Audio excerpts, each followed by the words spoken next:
চলো ভাগ্নি।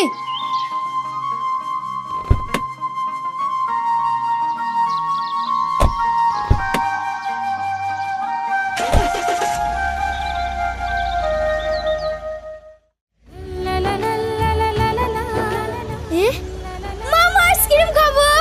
ঠিক আছে ড্রাইভার দা দাঁড়াও।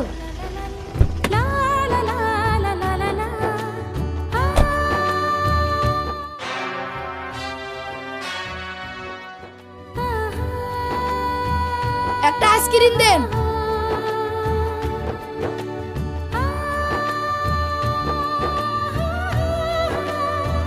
মা তুমি খুব ভালো। আরে বাস, মেয়েটা তো দারুণ দেখতে রে। তাই তো রে, একবার লাইন মেরে দেখবো নাকি ফাঁকা আছে কিনা। এই দেখ দেখ।